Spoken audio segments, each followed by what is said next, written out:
നമസ്കാരം. സർക്കാർ ജീവനക്കാർക്ക് ഏറെ പരിചിതമായ ഒരു പദമാണ് DA. എല്ലാ സർക്കാർ ഓഫീസുകളിലും DAയെക്കുറിച്ചും DA കുടിശ്ശികയെക്കുറിച്ചുമൊക്കെ ധാരാളം ചർച്ചകൾ നടക്കാറുണ്ട്. എങ്കിലും സർക്കാർ DA അനുവദിക്കുമ്പോൾ എന്താണ് അതിൻ്റെ മാനദണ്ഡം എന്നും എത്ര ശതമാനം DAയാണ് ഓരോ 6 മാസത്തിലും അനുവദിക്കേണ്ടതെന്ന് സർക്കാർ തീരുമാനിക്കുന്നതിന് പിന്നിലെ കാൽക്കുലേഷൻ എന്തെന്നുമൊക്കെ ഒന്നറിഞ്ഞിരിക്കുന്നത് നല്ലതാണ്. നല്ല സമയമെടുത്ത് സമാധാനപൂർവ്വം കേൾക്കാൻ വേണ്ടിയാണ് വർക്കിംഗ് ക്ലാസ് ഈ വീഡിയോ പബ്ലിഷ് ചെയ്യുന്നത്. അതുകൊണ്ട് തന്നെ സമയമുള്ളപ്പോൾ മാത്രം കേൾക്കുക എന്ന അഭ്യർത്ഥനയോടെ ഏവരെയും വർക്കിംഗ് ക്ലാസ് ഒരു പുതിയ വീഡിയോയിലേക്ക് സ്നേഹപൂർവ്വം സ്വാഗതം ചെയ്യുന്നു.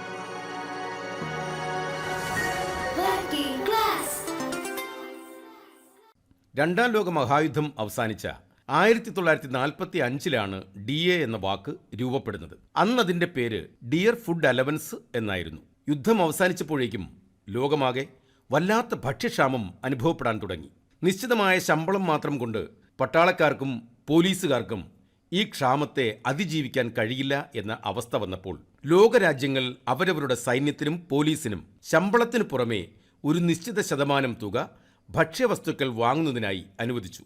അതാണ് ഡിയർ ഫുഡ് അലവൻസ് എന്ന പേരിൽ അന്ന് അറിയപ്പെട്ടത്. ഇന്ത്യയിൽ 1972 അന്നത്തെ സെൻട്രൽ ഗവൺമെന്റ് അവരുടെ ജീവനക്കാർക്ക് DA അനുവദിച്ചത്. ഇനി നോക്കാം എന്താണ് DA. ജീവിത ചെലവ് കൂടുമ്പോൾ അത് അഡ്ജസ്റ്റ് ചെയ്യാനായി സർക്കാർ അവരുടെ ജീവനക്കാർക്ക് നൽകുന്ന ഒരു അലവൻസ് ആണ് DA എന്ന് ഒറ്റ വാക്യത്തിൽ പറയാൻ കഴിയും. ഒരു ഉദാഹരണം പറയാം. വർഷം 2006 ജനുവരി മാസത്തിൽ ഒരു LD ക്ലർക്ക് ജോലിയിൽ കയറുമ്പോൾ അദ്ദേഹത്തിന്റെ ബേസിക് പേ എന്നത് 3050 രൂപയായിരുന്നു. അന്നയാൾക്ക് ജീവിത ചെലവുകൾ കൈകാര്യം ചെയ്യുന്നതിന് ഈ തുക മതിയാകുമായിരുന്നു. എന്നാൽ വെറും 18 വർഷങ്ങൾക്ക് ശേഷം 2024 ജനുവരി 1 സർവീസിൽ കയറുന്ന ഒരു LD ക്ലർക്കിന് 26,500 രൂപയാണ് അടിസ്ഥാന ശമ്പളം.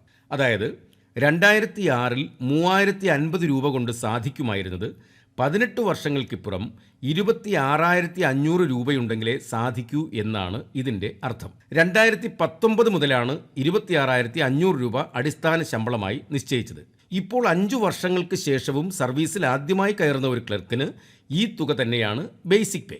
ഈ 5 വർഷങ്ങൾക്കിടയിലുണ്ടായ വിലക്കയറ്റത്തെ നേരിടാൻ ഈ ജീവനക്കാരന് ഈ ശമ്പളം കൊണ്ട് മാത്രം തികയില്ല. ഈ വിലവർദ്ധനവ് കണക്കിലെടുത്ത് ജീവനക്കാരന് സർക്കാർ നൽകുന്ന ഒരു പേ പ്രൊട്ടക്ഷൻ ആണ് DA. പണ്ടൊക്കെ 50 പൈസയ്ക്ക് ചായയും 5 രൂപയ്ക്ക് ഊണുമൊക്കെ കിട്ടുമായിരുന്നു എന്ന് കേട്ടിട്ടില്ലേ? വിലവർദ്ധനവ് കാരണം 50 പൈസയുടെ സ്ഥാനത്ത് ഇന്ന് 10 രൂപയുണ്ടെങ്കിലേ ഒരു ചായ കിട്ടുകയുള്ളൂ. 5 രൂപയുടെ സ്ഥാനത്ത് മിനിമം 100 രൂപയെങ്കിലും ഉണ്ടെങ്കിലേ ഊണ് കിട്ടുകയുള്ളൂ. ഇതിൽ നിന്നും മനസ്സിലാകുന്നത് വിലക്കയറ്റം എന്നത് ഒരു യാഥാർത്ഥ്യമാണ്. അതിന് കാരണമായിട്ടുള്ളത് ഇൻഫ്ലേഷൻ അഥവാ പണപ്പെരുപ്പമാണ്. പണപ്പെരുപ്പം ഉണ്ടാകുമ്പോൾ എന്തു സംഭവിക്കും? പണത്തിൻ്റെ പർച്ചേസിംഗ് പവർ അല്ലെങ്കിൽ വാങ്ങൽ ശക്തി കുറയും. അന്നൊക്കെ ഒരു ചായ വാങ്ങാൻ 50 പൈസ മതിയായിരുന്നുവെങ്കിൽ ഈ 50 പൈസയുടെ പർച്ചേസിംഗ് പവർ ക്ഷയിച്ച് ഇപ്പോൾ അതേ സാധനം വാങ്ങാൻ 10 രൂപ വേണമെന്ന അവസ്ഥയിലെത്തി. നമ്മൾ നേരത്തെ പറഞ്ഞ ഉദാഹരണത്തിൽ 2006 ഒരു LD ക്ലർക്ക് ജോലിയിൽ കയറുമ്പോൾ 3050 രൂപയ്ക്കുണ്ടായിരുന്ന പർച്ചേസിംഗ് പവർ 2019 ആയപ്പോൾ കുറഞ്ഞ് അതേ ചെലവുകൾ നിവർത്തിക്കാൻ 26,500 രൂപ വേണമെന്ന സ്ഥിതിയിലെത്തി. അതായത് പണപ്പെരുപ്പം കൂടുന്നതനുസരിച്ച് വിലവർദ്ധനവും കൂടിക്കൊണ്ടേയിരുന്നു. അപ്പോഴുണ്ടാകുന്ന സാമ്പത്തിക ബുദ്ധിമുട്ട് പരിഹരിക്കാൻ വേണ്ടി സർക്കാർ നൽകുന്ന ഒരു കോമ്പൻസേഷനാണ് DA എന്ന് പറയുന്നത്. അപ്പോൾ DA എന്താണെന്ന് മനസ്സിലായല്ലോ. ഇനി നമ്മൾ നോക്കാൻ പോകുന്നത് ഈ DAയുടെ ശതമാനം കണക്ക് കൂട്ടുന്നതിൻ്റെ മാനദണ്ഡം എന്താണ്, ഈ DA നമുക്ക് അനുവദിക്കുന്നത് ആരാണ്, ഈ DA കാൽക്കുലേറ്റ് ചെയ്യുന്ന രീതി എങ്ങനെയാണ് എന്നൊക്കെയാണ്. ചിലപ്പോൾ 5% DA അനുവദിക്കും, ചിലപ്പോൾ 7% DA, മറ്റു ചിലപ്പോൾ 2%. അങ്ങനെ DAയുടെ ശതമാനം വ്യത്യാസപ്പെടാൻ എന്താണ് കാരണം? അതാണ് ഇനി നമ്മൾ നോക്കാൻ പോകുന്നത്. ഒരു ഉദാഹരണം പറയാം. രാജന് ഉയരമുണ്ട് എന്ന് പറഞ്ഞാൽ എന്താണ് നമ്മൾ മനസ്സിലാക്കുക? അല്ലെങ്കിൽ റഹീമിന് ഉയരമില്ല എന്ന് പറയുമ്പോൾ നമ്മൾ എന്താണ് മനസ്സിലാക്കുക? രാജന് ഉയരമുണ്ടെന്ന് പറയുമ്പോൾ രാജന് പൊക്കക്കുറവില്ല എന്നാണ്. ചിലപ്പോൾ 4.5 അടിയാകാം, 5.5 അടിയാകാം, അല്ലെങ്കിൽ 6 അടിയാകാം. എന്നാൽ രാജന് 5 അടി 2 ഇഞ്ചുള്ള ജോസഫിനേക്കാൾ 2 ഇഞ്ച് കൂടുതൽ ഉയരമുണ്ടെന്ന് പറഞ്ഞാലോ? അതുപോലെ തന്നെ റഹീമിന് ജോസഫിനേക്കാൾ 2 ഇഞ്ച് ഉയരം കുറവാണെന്ന് പറഞ്ഞാലോ? അപ്പോൾ നമുക്ക് രാജന്റെയും റഹീമിന്റെയും ഉയരത്തെപ്പറ്റി ഒരു ധാരണ കിട്ടും. ഇവിടെ ജോസഫിന്റെ ഉയരമായ 5 അടി 2 ഇഞ്ച് ഒരു സൂചകമാണ്, അല്ലെങ്കിൽ അതിനെ ഇൻഡെക്സ് എന്ന് പറയും. അതുപോലെ ഒരു ദൂരക്കണക്ക് നോക്കാം. കൊച്ചിയിൽ നിന്നും കോഴിക്കോടേക്കുള്ള ദൂരത്തേക്കാൾ കുറവാണ് കൊച്ചിയിൽ നിന്നും കോട്ടയത്തേക്കുള്ള ദൂരം. ഇവിടെ കൊച്ചി എന്നത് ഒരു ബെഞ്ച് മാർക്ക് അഥവാ പാരാമീറ്റർ അഥവാ സൂചകമാണെന്ന് പറയാം.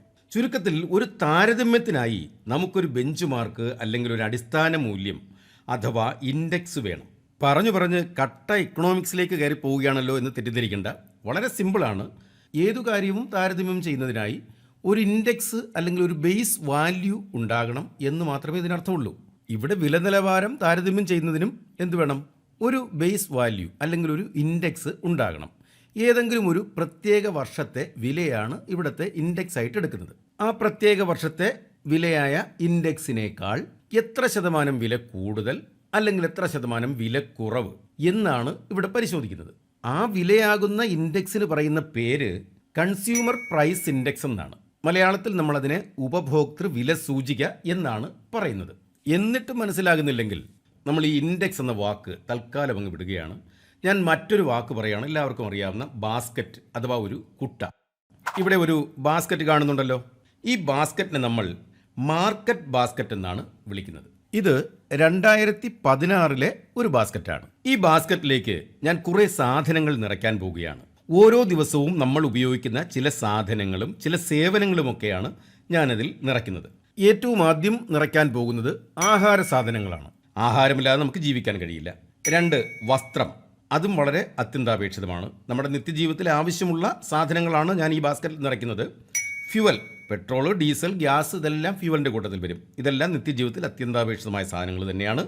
റെൻറ്റ്, വാടകയ്ക്ക് താമസിക്കുന്നവർക്കാണെങ്കിൽ റെൻറ്റ് ഒഴിവാക്കി ജീവിക്കാൻ കഴിയില്ല. റെൻറ്റ്.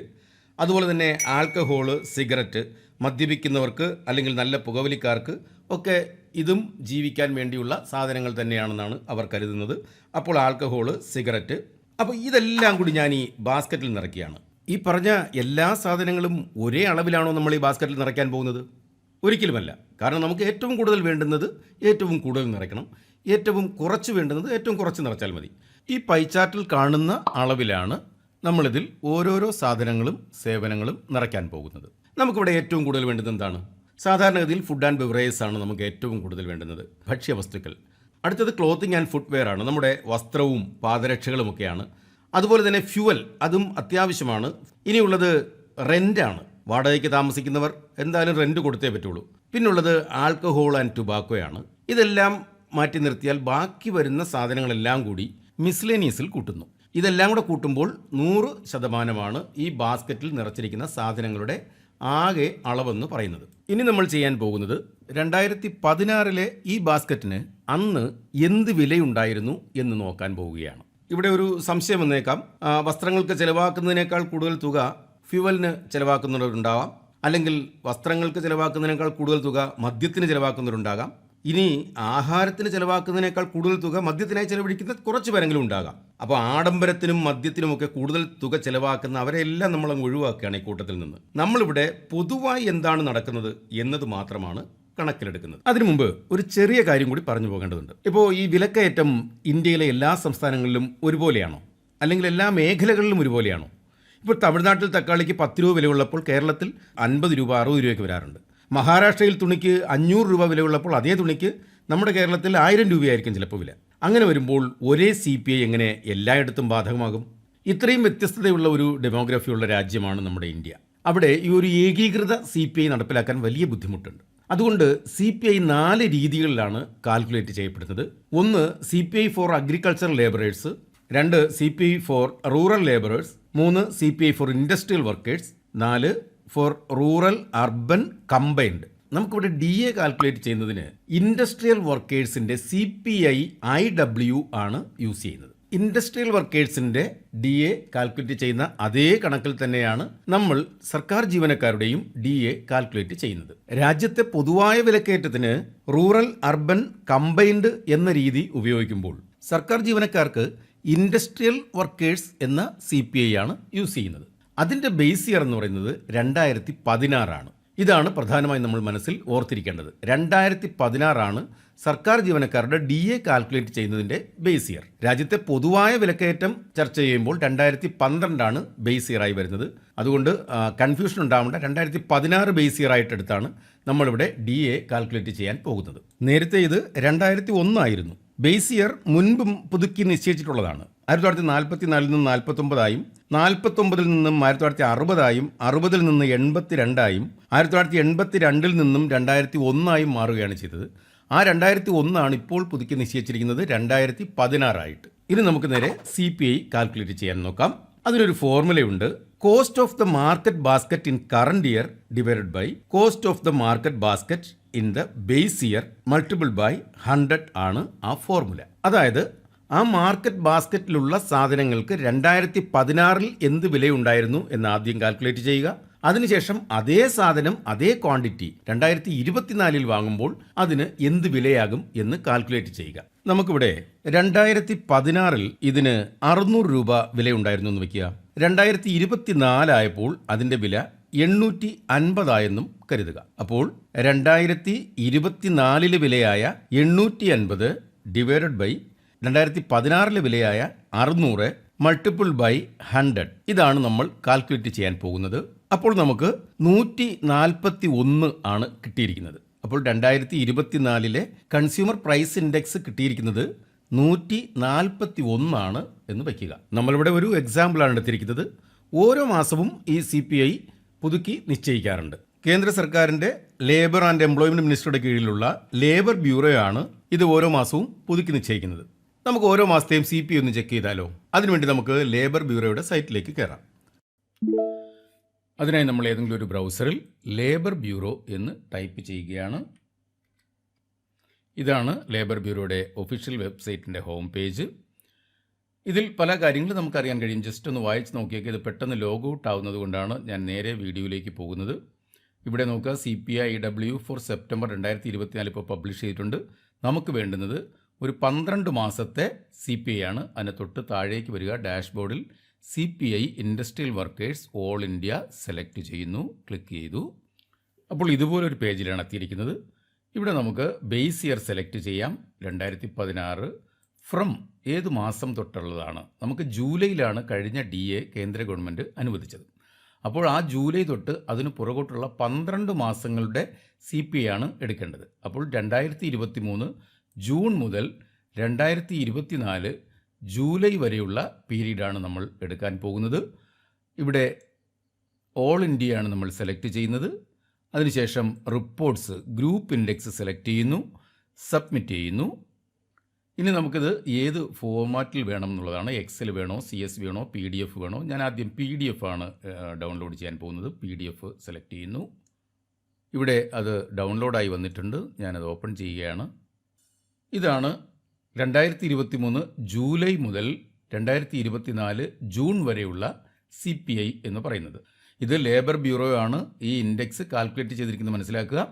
2023 ജൂലൈയിൽ 139.7, 23 ഓഗസ്റ്റിൽ 139.2. കണ്ടോ, ഓരോ മാസവും ഇത് വേരി ചെയ്യുന്നുണ്ട്. 2024 ജൂൺ ആയപ്പോൾ 141.4 ആയി. അപ്പോൾ ഇതാണ് ഇതിൻ്റെ PDF ഫോർമാറ്റ്. ഇതിനെ നമ്മൾ ഒരു എക്സൽ ഫോർമാറ്റിലേക്ക് വേണമെങ്കിൽ നമുക്ക് കിട്ടും. അതിനിവിടെ എക്സൽ എന്ന് സെലക്ട് ചെയ്യുക. അപ്പോൾ അതിൻ്റെ എക്സൽ ഫോർമാറ്റിലുള്ള ഇൻഡെക്സ് ആണ് കിട്ടിയിരിക്കുന്നത്. കണ്ടില്ലേ, ഇതാണ് എക്സൽ ഫോർമാറ്റിലുള്ള ഈ ഇൻഡെക്സ് വെച്ച് നമ്മൾ കാൽക്കുലേറ്റ് ചെയ്യാൻ പോവുകയാണ്. എങ്ങനെയാണ് 50% ഉണ്ടായിരുന്ന DA 53% മാറിയത്? അതിന് പിന്നിലുള്ള കാൽക്കുലേഷൻ എന്ത് എന്നാണ് നമ്മളിവിടെ നോക്കാൻ പോകുന്നത്. അതിനുവേണ്ടി ഇതേ എക്സൽ ഷീറ്റിൽ ഞാൻ ചില മോഡിഫിക്കേഷൻസ് വരുത്തി. ഈ ഫിഗറൊന്നും മാറ്റിയിട്ടില്ല, ഇതെല്ലാം അത് തന്നെയാണ്. ചില മോഡിഫിക്കേഷൻസ് വരുത്തി നമുക്ക് പഠിക്കാൻ വേണ്ടിയുള്ള സൗകര്യത്തിന് ഞാൻ ചെയ്തു വെച്ചിട്ടുണ്ട്. ഞാൻ ആ പേജ് ഓപ്പൺ ചെയ്യാം. ഇതാണ് ആ പേജ്. നമ്മൾ നേരത്തെ കണ്ട അതേ പ്രൈസ് ഇൻഡെക്സ് തന്നെയാണ് ഇവിടെ വന്നിരിക്കുന്നത്. അത് ഞാൻ കുറച്ച് കളർഫുൾ ആക്കിയതേ ഉള്ളൂ, നമുക്ക് മനസ്സിലാക്കാനുള്ള എളുപ്പത്തിനാണ്. ഇനിയുള്ള കാര്യമാണ് ശ്രദ്ധിച്ചിരിക്കേണ്ടത്. എങ്ങനെയാണ് 50% ഈ 53% മാറിയത് എന്നാണ് നമ്മൾ കണ്ടുപിടിക്കാൻ പോകുന്നത്. വളരെ ഇൻട്രസ്റ്റിംഗ് ആണ് ഈ കാൽക്കുലേഷൻ. ഈ DA കാൽക്കുലേറ്റ് ചെയ്യുന്നതിന് ഒരു ഇക്വേഷനുണ്ട്. ആ ഇക്വേഷനാണ് ഞാനിവിടെ കാണിച്ചിരിക്കുന്നത്. കാൽക്കുലേഷൻ ഓഫ് DA, അതായത് 50% 53% മാറിയത് എങ്ങനെയാണെന്നാണ്. Average CPI for 12 months minus 261.4 into 100 divide by 261.4. ഇനി ഇത് ഓരോന്നായി പറഞ്ഞു തരാം. ഈ ആവറേജ് CPI ഫോർ 12 മന്ത്സ് എന്ന് പറഞ്ഞാൽ ഈ കഴിഞ്ഞ 12 മാസത്തെ CPI എടുക്കുക, അതിനെ 12 കൊണ്ട് ഡിവൈഡ് ചെയ്താൽ കിട്ടുന്നതാണ് ആവറേജ് CPI എന്ന് പറയുന്നത്. എന്നാൽ ഇവിടെ നോക്കുക, ഈ CPI അല്ല നമ്മൾ യൂസ് ചെയ്തിരിക്കുന്നത്. നമ്മൾ യൂസ് ചെയ്തിരിക്കുന്ന CPI മറ്റൊന്നാണ്. കണ്ടില്ലേ, ഈ 138.9 എന്നുള്ളത് മാറി 400.032 എന്നായിട്ടുണ്ട്. ഇത് 400.896 എന്നായിട്ടുണ്ട്. അങ്ങനെ നമുക്ക് തോന്നുന്ന രീതിയിൽ ഇത് മാറ്റാൻ പറ്റുമോ? പറ്റില്ല. ഇവിടെ 2016ലെയും 2001ലെയും കൺസ്യൂമർ പ്രൈസ് ഇൻഡെക്സുകൾ തമ്മിലുള്ള ഒരു ലിങ്ക് ഫാക്ടറുണ്ട്. എന്തിനാണെന്നറിയാമോ? ഈ 2016ലെ CPIയെ 2001ലെ CPIയുമായി കൺവെർട്ട് ചെയ്താൽ മാത്രമേ നമുക്ക് ഈ കാൽക്കുലേഷനിൽ യൂസ് ചെയ്യാൻ കഴിയുകയുള്ളൂ. ഇത് ലേബർ ബ്യൂറോ പുറത്തിറക്കിയിട്ടുള്ള ഒരു ലിങ്ക് ഫാക്ടറുണ്ട്. അത് 2.88 ആണ്. ഈ കാണുന്ന 138.9 എന്ന് പറയുന്ന ഈ CPIയെ 2.88 എന്ന് പറയുന്ന ഈ ലിങ്ക് ഫാക്ടർ, അതായത് link factor to convert the index for 2016 to 2001 is 2.88 which was declared by the labour bureau ആണ്. ഈ 2.88 കൊണ്ട് നമ്മൾ ഇതിനെ ഗുണിച്ച് കഴിഞ്ഞാൽ നമുക്ക് കിട്ടുന്നത് 400.032. ഇതിൽ ഓരോന്നിനെയും ഇങ്ങനെ മൾട്ടിപ്ലൈ ചെയ്തിട്ടുണ്ട്. ഇതെല്ലാം കൂടി കൂട്ടിയാൽ കിട്ടുന്നതാണ് 4810.752. ഈ 4810.752ൻ്റെ ആവറേജ് എന്ന് പറയുന്നത് 4810.752 ഡിവൈഡഡ് ബൈ 12 ആവറേജ്. അതെത്ര വന്നു? 400.896 വന്നു. അതാണ് ഈ ആവറേജ് CPI ഫോർ 12 മന്ത്സ് എന്ന് പറയുന്നത്. അപ്പോൾ കാൽക്കുലേഷൻ ഓഫ് DA എന്ന് പറയുന്നത് ആവറേജ് CPI ഫോർ 12 മന്ത്സ്, അത് നമുക്ക് കിട്ടിയിട്ടുണ്ട് 400.896. അടുത്ത ഒരു സംഖ്യ കിടക്കുന്നുണ്ടല്ലേ, 261.4. എന്താണ് 261.4?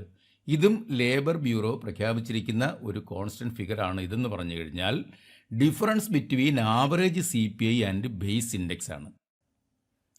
അപ്പോൾ ഈ 261.4 എന്ന് പറയുന്നത് ആകാശത്ത് നിന്നൊരു ഫിഗറൊന്നുമല്ല. ഇതും ലേബർ ബ്യൂറോ പ്രഖ്യാപിച്ചിട്ടുള്ള ഒരു കോൺസ്റ്റൻറ്റ് ഫിഗറാണ്. ആവറേജ് CPI ഫോർ 12 മന്ത്സ് നമ്മൾ കണ്ടുപിടിച്ച് വെച്ചിട്ടുണ്ട് 400.896.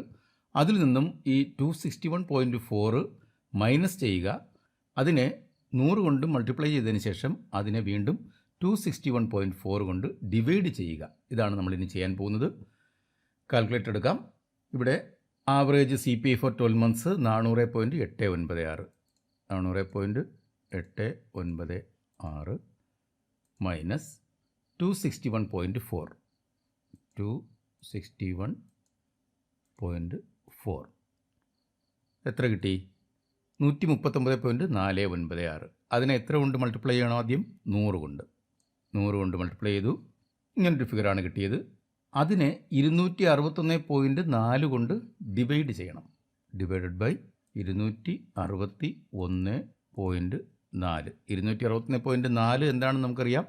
ഇവിടെ നമ്മൾ കണ്ടതാണ്. ആവറേജ് CPIയും ബേസ് ഇൻഡെക്സും തമ്മിലുള്ള ഡിഫറൻസ് ആണ്. അപ്പോൾ അതിനെ നമ്മൾ ഡിവൈഡ് ചെയ്യുന്നു. അപ്പോൾ എത്ര കിട്ടി? 53.36 കിട്ടി അല്ലേ? അപ്പോൾ നമുക്ക് 2024 ജൂൺ വരെ നമുക്ക് 50%. എന്നാൽ ഈ കൺസ്യൂമർ പ്രൈസ് ഇൻഡെക്സ് വെച്ച് നോക്കുമ്പോൾ 2024 ജൂലൈ ആകുമ്പോൾ നമുക്ക് 53.36% DA കിട്ടണം എന്ന് കണക്ക് കൂട്ടിയതിൻ്റെ അടിസ്ഥാനത്തിലാണ് ഈ 50% DA എന്നത് 53%ആയിട്ട് മാറിയത്. അപ്പോൾ ഇനി നമുക്ക് നോക്കേണ്ടത് നമ്മുടെ സംസ്ഥാന സർക്കാർ ജീവനക്കാർക്ക് എത്ര ഗഡു DA ആണ് ഡ്യൂസ് ആയിട്ടുള്ളത്, കുടിശ്ശികയായിട്ടുള്ളത്, അത് എത്ര ശതമാനം ആണ് എന്നുള്ളതാണ്. ഇവിടെ ഒരു കാര്യം പ്രത്യേകം ശ്രദ്ധിക്കുക. കേന്ദ്ര സർക്കാർ ജീവനക്കാർക്ക് അവസാനത്തെ ശമ്പള പരിഷ്കരണം നടക്കുന്നത് 2016 ജനുവരി 1 അതിനുശേഷമുള്ള DA ആണ് ഈ 53%. അതായത് 2016 ജനുവരി മുതൽ 2024 ജൂലൈ വരെയുള്ള 9 വർഷത്തെ DA ആണ് കേന്ദ്ര ജീവനക്കാർക്ക് 53%ആയി ലഭിക്കുന്നത്. എന്നാൽ സംസ്ഥാന ജീവനക്കാർക്ക് അങ്ങനെയാണോ? അല്ല. സംസ്ഥാന ജീവനക്കാരുടെ അവസാനത്തെ ശമ്പള പരിഷ്കരണം നടന്നത് 2019 ജനുവരി 1 മുതലാണ്. അങ്ങനെ വരുമ്പോൾ സംസ്ഥാന ജീവനക്കാർക്ക് 2019 മുതൽ 2024 വരെയുള്ള 6 വർഷത്തെ DA ആണ് ലഭിക്കേണ്ടത്. അപ്പോൾ ഈ 53% DA കേന്ദ്ര ജീവനക്കാർക്കാണ്. എന്നാൽ സംസ്ഥാന സർക്കാർ ജീവനക്കാർക്ക് ഈ 53% DA ലഭിക്കില്ല. അപ്പോൾ സംസ്ഥാന ജീവനക്കാർക്ക് എത്ര DA ആണ് ആക്ച്വലി ഇപ്പോൾ ലഭിക്കേണ്ടത്? അതാണ് നമ്മളിനി നോക്കാൻ പോകുന്നത്. നമുക്കിപ്പോൾ 12% DA ആണ് ലഭിച്ചുകൊണ്ടിരിക്കുന്നത്. ഇനി എത്ര ശതമാനം കുടിശ്ശികയുണ്ടെന്ന് നോക്കാം. ഏറ്റവും അവസാനമായി നമുക്കൊരു 3% DA ലഭിച്ചു. അത് 1/7/2021 ലഭിക്കേണ്ടിയിരുന്ന DA ആണ്. ആ 3%മാണ് നമുക്കിപ്പോൾ ലഭിച്ചിരിക്കുന്നത്. അത് നമുക്ക് ഒക്ടോബറിലെ സാലറി മുതലാണ് ലഭിച്ചു തുടങ്ങിയത്. അങ്ങനെ വരുമ്പോൾ പിന്നെ നമുക്ക് കിട്ടാനുള്ളത് 2022 2 ഗഡു, അതായത് ജനുവരിയിലും ജൂലൈയിലുമുള്ള 2 ഗഡു, 23 2 ഗഡു, അതുപോലെ തന്നെ 24 2 ഗഡു, ജനുവരിയും ജൂലൈയും. അങ്ങനെ ആകെ 6 ഗഡു DA ആണ് നമുക്കിപ്പോൾ കുടിശ്ശികയുള്ളത്. ഇനി നമുക്ക് ജനുവരി ആകുമ്പോൾ 1 ഗഡു കൂടി വരും. അപ്പോൾ 7 ഗഡു ആയിരിക്കും നമുക്ക് കുടിശ്ശിക വരിക. ഇതെത്ര ശതമാനം വരും എന്നൊന്ന് പരിശോധിക്കാം. ഈ കാണുന്ന DA ചാർട്ട് നോക്കുക. ഇത് 2016 ശമ്പള പരിഷ്കരണത്തിന് ശേഷം ഉണ്ടായിട്ടുള്ള കേന്ദ്ര സർക്കാർ ജീവനക്കാരുടെ DA വർധനവാണ്. 2016 ശമ്പള പരിഷ്കരണം നടക്കുമ്പോൾ DA 0 ആയിരുന്നു. 2016 ജൂലൈ 2%, 2017 ജനുവരി ആയപ്പോൾ 4%, 2017 ജൂലൈ 5%. ഈ രീതിയിലാണ് DA വർദ്ധിക്കുന്നത്. ഇവിടെ നോക്കുക, 2019 ജൂലൈയിൽ 17%, 2020 ജനുവരിയിലായിരുന്നു അടുത്ത DA ലഭിക്കേണ്ടത്. അതുപോലെ തന്നെ 2020 ജൂലൈയിൽ അടുത്ത 1 ഗഡു കൂടി ലഭിക്കണമായിരുന്നു. എന്നാൽ ആ സമയത്ത് കേന്ദ്ര സർക്കാർ DA മരവിപ്പിച്ചിരിക്കുകയായിരുന്നു. എന്താണ് കാരണം? ആ സമയത്ത് കോവിഡ് ആയിരുന്നു. കോവിഡിൻ്റെ സമയത്ത് DA നൽകിയില്ല. പിന്നെ DA നൽകുന്നത് 2021 ജൂലൈയിലാണ്. അപ്പോൾ 2020 ജനുവരിയും ജൂലൈയും പിന്നെ ഒരു ജനുവരിയും നൽകാതെ ആ 3 ഗഡു DA ചേർത്ത് ഫസ്റ്റ് ജൂലൈ 2021 31% മാറി. അതായത് 17% നിന്നും നേരെ 14% കൂടി 31%. അതിനുശേഷം ജനുവരി സാധാരണഗതിയിൽ തന്നെ DA വർദ്ധിച്ചു പോരുന്നു. ഇവിടെ നിന്നൊരു 3% കൂടി, പിന്നൊരു 4%, വീണ്ടും 4, വീണ്ടും 4, ഇവിടെയും ഒരു 4% തന്നെ. ഏറ്റവും അവസാനം ജനുവരി 2024 50%. അതിനുശേഷം ഒരു DA വർധനവ് കൂടി ഉണ്ടായി. അതാണ് റീസെൻ്റ്ലി കൊടുത്തിട്ടുള്ള 3%. അങ്ങനെയാണ് 53% കേന്ദ്ര സർക്കാർ ജീവനക്കാരുടെ DA വർദ്ധിച്ചിട്ടുള്ളത്. ഇനി നമുക്ക് സംസ്ഥാന സർക്കാർ ജീവനക്കാരുടെ കാര്യത്തിലേക്ക് പോകാം. 2021 ജൂലൈയിൽ ലഭിക്കേണ്ടിയിരുന്ന ഒരു 3% DA ആണ് നമുക്ക് ഇപ്പോൾ ലഭിച്ചത്. ഈ ഒക്ടോബറിലെ ശമ്പളത്തോടൊപ്പം കിട്ടിയത്. അപ്പോൾ ഇനി കിട്ടാനുള്ളത് ഇവിടെ മുതലാണ്.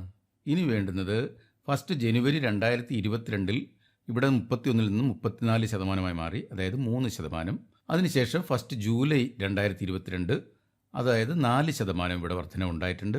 അതിനുശേഷം ഒരു 4%, വീണ്ടും 4%, 4%, ഏറ്റവും അവസാനമായിട്ട് ഒരു 3%. അങ്ങനെ 3 + 4 + 4 + 4 + 4 + 3 ആകെ ഇനി 22% കുടിശ്ശികയായി കിടക്കുന്നത്. അതായത് കേന്ദ്ര ഗവൺമെൻറ് പ്രഖ്യാപിച്ച നിരക്കിലുള്ള DA അനുസരിച്ച് നമുക്ക് 22% DA ആണ് കുടിശ്ശികയായി കിടക്കുന്നത്. സാധാരണ കീഴ്വഴക്കമനുസരിച്ച് കേന്ദ്ര ഗവൺമെൻറ് പ്രഖ്യാപിക്കുന്ന അതേ ശതമാനം DA തന്നെയാണ് സംസ്ഥാന സർക്കാരും നൽകുന്നത്. അപ്പോൾ സാങ്കേതികമായി നമുക്ക് പറയാം 22% DA നമുക്ക് കിട്ടാനുണ്ട് എന്ന് പറയാം. എന്നാൽ യഥാർത്ഥത്തിൽ ഇത്രയും കുടിശ്ശിക ഉണ്ടെന്ന് നമുക്ക് പറയാൻ കഴിയില്ല.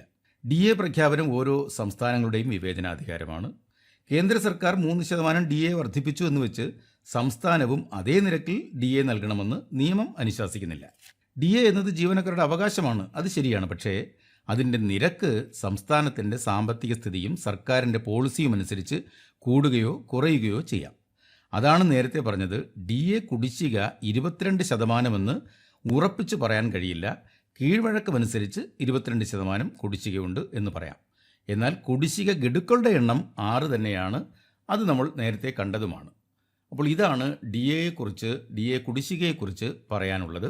അപ്പോൾ ഇത്രയും നേരം നമ്മൾ ചർച്ച ചെയ്തത് മുഴുവൻ DAയുടെ ചരിത്രം മുതൽ ഇപ്പോൾ നമ്മുടെ DA കുടിശ്ശിക വരെയാണ്. അപ്പോൾ ഇതോടുകൂടി ഈ വീഡിയോ ഇവിടെ അവസാനിക്കുകയാണ്. ഈ വീഡിയോയെ പറ്റിയുള്ള നിങ്ങളുടെ അഭിപ്രായങ്ങൾ കമൻസിൽ രേഖപ്പെടുത്തുക. വീഡിയോ ഇഷ്ടമായെങ്കിൽ ഒന്ന് ലൈക്ക് ചെയ്യുക. പരമാവധി ആൾക്കാർക്ക് ലഭിക്കത്തക്ക രീതിയിൽ ഇതിനെ ഒന്ന് ഷെയർ ചെയ്യുക. ഇനി സബ്സ്ക്രൈബ് ചെയ്യാത്തവരുണ്ടെങ്കിൽ ഒന്ന് സബ്സ്ക്രൈബ് ചെയ്തേക്കുക. Thank you.